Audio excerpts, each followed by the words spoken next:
আর দেশের এরকম ক্রান্তি লগ্নে এখনো একটা মাস মাত্র পার হয়েছে। দেশের কেন আমাকে জাতীয় পতাকা পাল্টাতে হবে, কেন আমাকে জাতীয় সঙ্গীত পাল্টাতে হবে, কেন? Give me a good reason হবে। আমাদের শিক্ষা নিয়ে কথা বলা খুব জরুরি। আমাদের শিক্ষা ব্যবস্থা কোথা থেকে কোথায় এসেছে। আমরা 10 নম্বরের পরীক্ষা দিয়ে যতটুকু আসলে জানতাম বুঝতাম, একটা প্রশ্নের উত্তরে যদি 10 নম্বর থাকতো, ওটাতে যদি আমার 7 বা 8 পেতে হতো, তাহলে আমাকে লিখতে হতো কয় পাতা আপনি চিন্তা করেন। যদি আমাকে 10 পাতাও লিখতে হয়, 10 পাতার লিখার জন্য অন্তত আমাকে 40 পাতা পড়তে হতো। দেশে কতগুলো মেডিকেল কলেজ, দেশে কতগুলো গভর্নমেন্ট কি বলে ইসের প্রাইভেট মেডিকেল কলেজ কতগুলো আছে, সরকারি মেডিকেল কলেজ কতগুলো আছে, ওখানকার শিক্ষা ব্যবস্থার কি অবস্থা? কেন আমরা ডাক্তারকে বিশ্বাস করতে পারি না? কেন আমার একটু হাঁচি কাশি হলে বিদেশ যেতে হয়? আমি যদি এই খাতটাকে ঠিক রাখতে পারি, আমি যদি শিক্ষা খাতটাকে ঠিক রাখতে পারি, আপনি দেখেন স্পাইনটা কোথায় তৈরি হয়।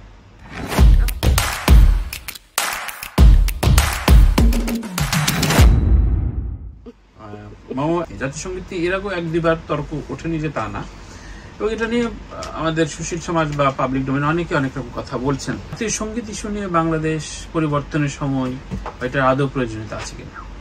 আমি একদম মনে করি না এটা খুব গুরুত্বপূর্ণ একটা তর্ক এই মুহূর্তে দেশের অনেক গুরুত্বপূর্ণ কাজ করার আছে। এটা খুবই একটা অগুরুত্বপূর্ণ একটা ব্যাপারকে নিয়ে আমরা গুরুত্ব দিচ্ছি বলে মনে হয়। এর আগেও জামাত ইসলামের জায়গা থেকে নারীর অবস্থান, জাতীয় সঙ্গীত, তারপরে আরো কিছু বিষয় নিয়ে প্রশ্ন তোলা হয়েছে। এর আগেও কিন্তু হয়েছে, ওদের পক্ষ থেকেই হয়েছে। আবারও যদি এই নতুন বাংলাদেশ, যেটাকে আমরা বলতে চাচ্ছি সাম্যের বাংলাদেশ, বৈষম্যহীন বাংলাদেশ, সেইখানে যদি আবার সেই পুরাতন প্রশ্নই ওনারা তোলার সাহস পান, তাহলে আমি এটাকে মনে করব এটা ঠিক না, এটা উদ্ধত্ত। আর দেশের এরকম ক্রান্তি লগ্নে এখনো একটা মাস মাত্র পার হয়েছে।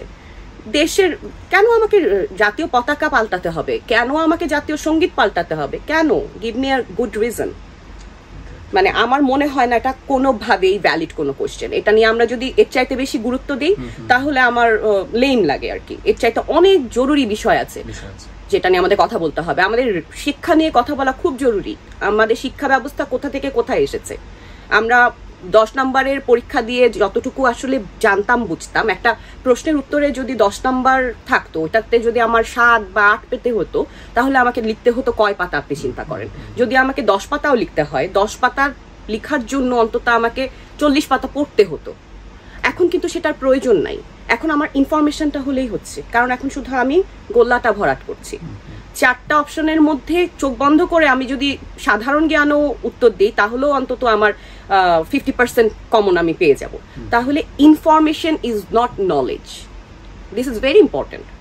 আমরা এখন ইনফরমেশন পাচ্ছি, দ্যাটস গুড। আমরা ইনফরমেশন কালেক্ট করছি, ইনফরমেটিভ হচ্ছি, ইনফরমেশনটাকে কাজে লাগাবো, কিন্তু এটা অবশ্যই নলেজ আসপেক্টে হওয়া উচিত। আমাদের এডুকেশনের অবস্থা খুব খারাপ। এডুকেশন, আমাদের সাক্ষরতার হার কত, শিক্ষিতের হার কত। পাশের দেশ, খুব দূরে না কিন্তু, শ্রীলঙ্কার অবস্থা দেখেন, আপনি কেরালার অবস্থা দেখেন, ইন্ডিয়ারই তো একটা অংশ কেরালা, বেঙ্গালুরু। এদের শুধুমাত্র শিক্ষার ব্যাকবোনের কারণে এরা কিন্তু বাকি অন্য রাজ্য ব্যবস্থা থেকে অনেক আলাদা। কোথায় কলকাতা আর কোথায় হচ্ছে বেঙ্গালুরু, কারণ তাদের শিক্ষাগত স্পাইনটা অনেক মজবুত।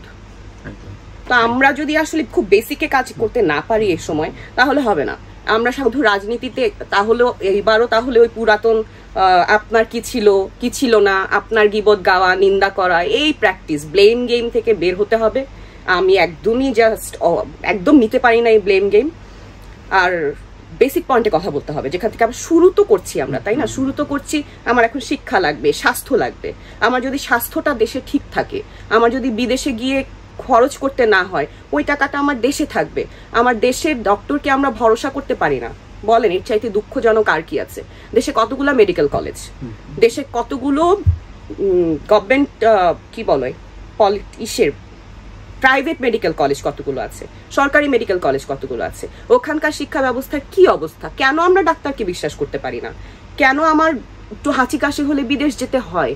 আমি যদি এই খাতটাকে ঠিক রাখতে পারি, আমি যদি শিক্ষা খাতটাকে ঠিক রাখতে পারি, আপনি দেখেন স্পাইনটা কোথায় তৈরি হয়। আমার দেশের টাকা দেশে থাকবে, দেশের সম্পদ দেশে থাকবে, মেধাটা পাচার হবে না। আমার যদি শিক্ষাটা এদেশে ঠিক ব্যবস্থায় থাকে, আমার যদি চাকরি নিশ্চয়তা তৈরি হয়, আমার যদি জীবনযাপনের নিরাপত্তাটা তৈরি হয়, আমি বিদেশ যাব না। একটা নতুন যে ছেলেটা ব্রিলিয়ান্ট, সে তার এই ব্রিলিয়ান্ট মেধাটা বিদেশে খরচ করছে, আমাকে দিচ্ছে না, কিন্তু আমি উপকৃত হচ্ছি না, কিন্তু সে আমার দেশের নাগরিক। লসটা কার হলো? সেক্ষেত্রে অনেক বড় প্রশ্ন, মানে সংযুক্ত এই ধরনের লেইন জায়গা থেকে পলিসি নিয়ে ভাবা উচিত। হ্যাঁ, এইসব পলিসি নিয়ে আমাদের জরুরি ভাবা এবং যৌক্তিক ভাবা উচিত। কিন্তু মেধা পাচার হয়ে যাওয়ার যে বিষয়টা দীর্ঘকাল হয়ে আসছে বাংলাদেশে, যেহেতু সমাজ ব্যবস্থার মানে অবনতি, সেটা একজন মেধাবী চিকিৎসক যখন পড়তে যায় বাইরে আর ফেরত আসে না, সব ক্ষেত্রে, সব সেক্টরে, কালচারাল ক্ষেত্রেও আপনার একটু সুযোগ সুবিধা যেহেতু ভালো কমফোর্টলি বাঁচা যায়, ছেলে মেয়েদের নিয়ে চলে যায়। হ্যাঁ, আপনি যদি বেসিকে আসলে আসেন, রুটটা ঠিক করতে পারেন, তাহলে আমার মনে হয় না অনেক মানুষ যাবে। অনেকেই, আমি এমন অনেক আমার কলিগকে চিনি যারা কিনা আমেরিকা কানাডায় সেটেলড, ওরা ওয়েল অফ ওখানে, তারপরেও কিন্তু ওরা ভালো নেই কারণ ওনারা শিল্পী, দিন শেষে ওনারা অভিনয়টাই করতে চেয়েছেন, ওনারা নাচ গানটাই করতে চেয়েছেন, ওনারা ওখানে গিয়ে ওই বাঙালি কমিউনিটির মধ্যে ওই লিমিটেড লাইফ ওনারা লিড করতে কখনো চাননি, কিন্তু ওনারা বাধ্য হয়েছেন সামাজিক অবস্থায়, সন্তানের কারণে, নিরাপত্তার আসপেক্টে, বিভিন্ন জায়গা থেকে ওনারা বাধ্য হয়ে যে আজকে চলে গেছেন, মনে ব্যথা নিয়ে আছেন। আমার মনে অনেক মানুষকে আমি জানি, তো ওনারা নিশ্চয়ই যাবেন না। তখন আমার যখন আমার দেশেই কাজ করার সুযোগ থাকবে, আমি যখন 40-এর পরও আমি আমার অভিনয়টা করে আর্ন করতে পারছি, ক্যারেক্টারের তো অভাব নাই। শুধুমাত্র 25-এই আপনি নায়ক নায়িকা হতে পারেন, 40-এও হতে পারেন। যখন আপনার ক্যারেক্টারগুলো ওভাবে তৈরি হবে, গল্প যখন তৈরি হবে, কাজ করার অপশন যখন তৈরি হবে, তখন কিন্তু আপনি শুধু 25-এ আটকে থাকবেন না, তখন 50-এও আপনাকে হোপ দেখাবে, 60-এও হতে পারে। হচ্ছে না, আপনি বলতে পারেন ওদের দেশের বাজার বড়, বাজার ন্যূনতম কাজের সুবিধা পেলে অনেকেই যাবে না, ন্যূনতম কাজের নিশ্চয়তা থাকলে অনেকেই যাবেন না। আমি দৃঢ়ভাবে এটা বিশ্বাস করি। থ্যাংক ইউ নেত্রী। আমরা কোনো সাংগঠনিক তৎপরতায় অংশ নেবে বা সামনের ম্যান্ডেট কিনবে, মনোনয়ন কিনে নেতৃত্বে যে নেত্রী বলছি আমি, এই জায়গায় তো বলছি এটা বলবেন না, না, যেহেতু পারসেপশন, পাবলিক পারসেপশন যে না, তারা বোধহয় সামনে কোনো দায়িত্বে যেতে চায় বা সত্যিকার অর্থে মাঠ পর্যায়ে কাজ করতে চায়, যেমন সুযোগ হলে। না, আমি বাঁধনাপুর কথা বলতে পারি না, কিন্তু আমি ব্যক্তিগতভাবে সরাসরি কখনোই রাজনীতির সাথে থাকতে চাই না। আমার ফিল্ডে অনেক রাজনীতি আছে,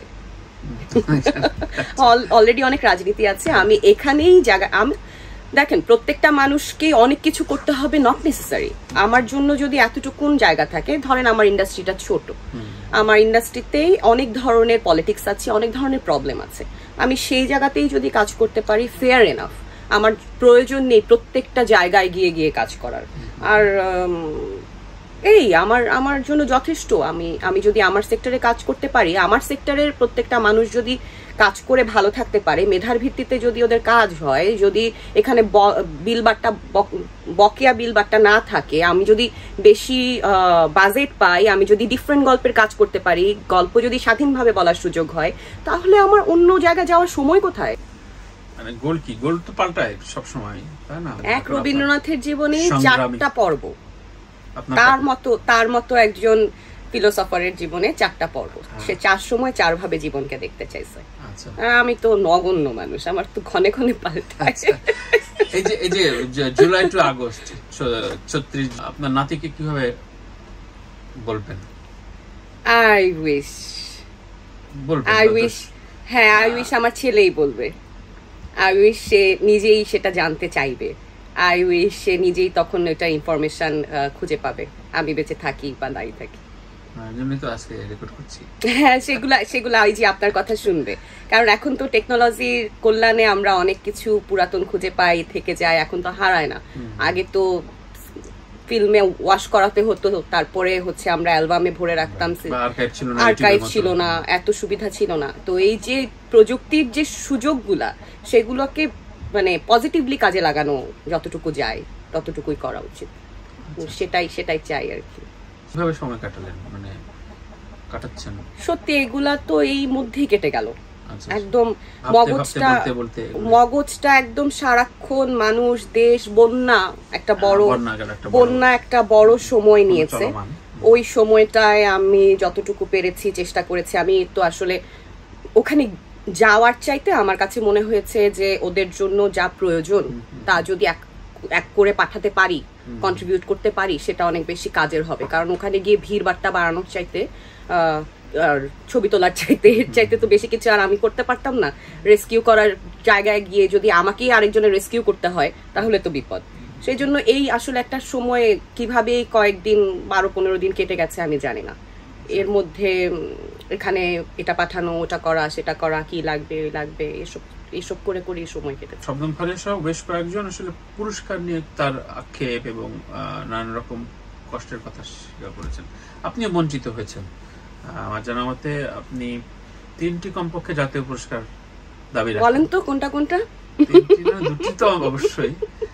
হ্যাঁ, তো এই জায়গাগুলো আসলে প্রশ্নটা এমন যে পুরস্কার তো আপনাকে রাষ্ট্র দিচ্ছে, কোনো দল দেয় না, তাই না? কিন্তু যখন যে আমলে আপনি কেউ পুরস্কার নেয় তখন আবার এটা মানে সিল লেগে যায় যে অমুক দলের পুরস্কার প্রাপ্ত অমুক দল পাচ্ছে। এই যে পারসেপশন দীর্ঘকাল হয়ে আসছে, এবং যে জিয়াউর রহমানের হাত থেকে পুরস্কার নিয়েছে সে আবার আওয়ামী লীগ আমলে কোন রকম জায়গা পায়নি, ওই একটা ছবি এবং পুরস্কারটা নেওয়ার জন্য হয়তো কিছু সুযোগ সুবিধা পেয়েছে। একইভাবে এইটার সংস্কার হওয়া জরুরি কিনা? আপনি তো আপনার মেরিটে পুরস্কার পাবেন, এটা তো অবশ্যই দরকার। এই সংস্কারগুলো যদি না হয় তাহলে সংস্কারটা হবে কোথায় আপনি বলেন আমাকে? উপরিতলের সংস্কার এতদিন তো কি বলবো উন্নয়নের নামে হয়েছে, তাই না? এখনো যদি আমরা উপরিতলের সংস্কারের নামে চালাতে থাকি তাহলে আমাদের তো ভিত্তি আমাদের শক্ত হবে না। আমাদের তো যদি গার্ডস ফিল্ডটা তৈরি না করতে পারি আমরা তাহলে কিভাবে সম্ভব? তো সংস্কার আসলে খুব ভেতর থেকে হতে হয়, রুট থেকে হতে হয়। উপরিতলের সংস্কার তো দেখাও সংস্কার, এগুলা চাই না। ভেতরের সংস্কার প্রয়োজন, মানসিকতার সংস্কার প্রয়োজন। এই জন্য আমার কাছে মনে হয় যে লেখাপড়া, কালচারাল প্র্যাকটিস এগুলা খুব ইম্পর্টেন্ট। একটা মানে যে আসলে ইতিহাস সম্পর্কে অ্যাওয়ার একটা ছেলে মেয়ে, সে যেভাবে আসলে কনটেক্সটটাকে ব্যাখ্যা করে বা বোঝে, যে আয়ার না সে কিন্তু ঠিক এভাবে বোঝে না, সে তার আবেগ দিয়ে বোঝে। আমি আবেগকে অস্বীকার করছি না, কিন্তু যখন আপনাকে আপনার বলছেন, লিখছেন, that is it should be authentic. তো এটার জন্য জানাশোনাটা খুব প্রয়োজন। আপনি বিপ্লবী হতে চাইলে শিক্ষিত হতে হবে। তো ওই জায়গা থেকে নিশ্চয়ই আপনার দেশের শিক্ষা ব্যবস্থার উন্নয়ন করতে হবে। আমাদের বই পড়ার অভ্যাস দেখেন, ঢাকা শহরে কোথায় আমাদের লাইব্রেরি আছে কোনো?